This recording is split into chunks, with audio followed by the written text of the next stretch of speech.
Assalamu alaikum wa rahmatullahi wa barakatuhu. Barlik qandaşlar, Allah'ın salimi mağfirati bereket olsun. Qandaşlar, çoğun günahlar dersimizde yani başlayınız.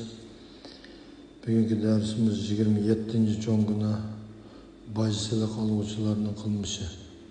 Euzubillahimineşşeytanirracim. Bismillahirrahmanirrahim.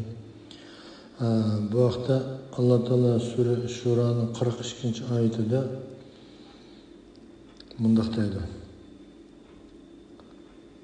Ayıplanadiganlar faqat kishilarga zulm qiladigan, ziminda nohaq ravishda pishni bosar teriydigan odamlardir. Ana shular qattiq azobga duchor bo'ladi. Bojchilik olg'uchi insonlarning haqlarini o'z ustiga yuklab oladi. U bu dunyoda ulardan ilib olgan narsalarni qiyomat kuni qandoqmi to'laydi? Agar uning yaxshi amallari bo'lsa, haq egilerge ilip verildi. Çünkü o Peygamber sallallahu aleyhi ve sellem'in bunu hadisinin içi kırıldı. Sahabelerim muflis munqariz qiluvchi kim bilamsizlar deb so'ralganda sahabeler albatta Allohning payg'ambari biz puli ve mali dunyosi qolmagan kishini muflis deymiz dedi. Peygamber sallallahu aleyhi ve sellem ümmetim içindeki muflis kıyamet günü namaz, zakat ve roza, hac qatorliq ibadetler bilen kelgan. Ama dünyada bunu tillag'an, uni urg'anligi, onun melini ilib olganligi uchun yaxshiliklarning savobi o kishilarga ilib berilgan.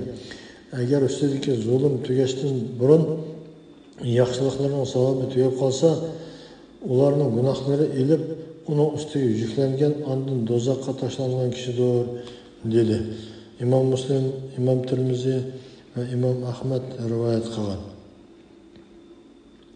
Peygamber sallallahu aleyhi ve sellem özüne paklaş için günahını itiraf kılıp kelgen, keyin çalma kesek kılıngan ayalını süpetlep bundaq degen. O şundaq tövbe kıldı ki, eğer bacıgirmi ana şundaq tövbe kılsa, Allah onun tövbesini kabul kılıp günahlarını mağfiret kılgan buladı. İmam Müslim, Abu Davud, İmam Ahmet, Daraqutni ve Darimi rivayet kılgan. Bu yerde bacıgerinin ağır günah sadır kıldığanlığı bayan kılmadı. Bacıger qaraqçıga oxşap ketidi. O oğurunun del özüdür. Bacıçılık topluluğuçu, onu yazgıcı, onunla guvalık bergücü ve onu algıcı, meyli asker ya ki ahli ilim olsun, meyli başlık olsun, hemmisi günahka şerik buludu. Hem haram yegen buludu. Peygamber sallallahu aleyhi ve sellem bu haqda mundaq deydi. Haramdan ösken göç cennetke kiremeydi. Cehennem onunla bekmi layıktır. İmam Tirmizi, İmam Ahmet ve İmam Hakim rivayet kılan. Ahmet Şakir sahih diyen. Sure Maide'nin 100. ayetinde Allah Teala mundaq deydi. Ey Muhammed, aytqin ki haram bilan halal baravar emas. Bu yerda bayon qilayotgan narsa Allah Teala haramni halalni aniq qilib bizni ko'rsatadi. Bu oyatda halal bilan haram baravar emas. Uni o'xshash o'rin qo'ysak bo'lmaydi. Haramni halal deb yeyilishga yoki halalni haram deb yemaslikka bo'lmaydi. Unda qilsa dindan ajraydi demoqchi. Mushu oyatning tafsirida bunu hadisni keltirgan. Jabir roziyallohu anhu rivoyat qilindiki, bir kishi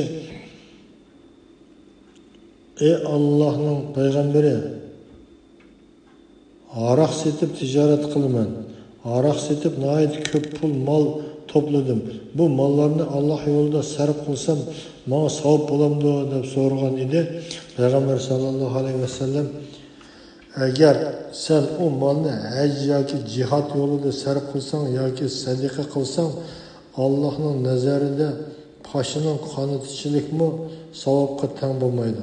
Shak shubhasizki Allah pak narsalardan boshqani qabul qilmaydi deb javob berdi. Şunun bilan Alloh taolo Payg'ambar sallallohu alayhi vasallamning bu so'zini tasdiqlab, ey Muhammad aytqinki, garchi haromning ko'pligi ey tingshug'uchi seni ajablantirsinmi, harom bilan halol barobar emas. Sura Maydaning yuqorqi biz o'qigan 100-oyati degan oyatni nozil qildi. Demak, bu yerda Alloh taolo aniq bayon qilyapti, garchi haromning ko'pligi bizni ajablantirsinmi, ajab harom narsalar ko'pkan va hammasini harom desak, bu halol narsalar oz qoladi deb ajablanib ketsekmi, ammo halol bilan harom barobar emas, tang'uron kelmaydi. Qanchalik harom ko'p bo'lishini qat'iy nazar haromdan neri turishimiz kerak demoqchi. Alloh taolo bizga mana shundoq buyruqlarni Qur'on Karimda aniq qilib bergan qarindoshlar.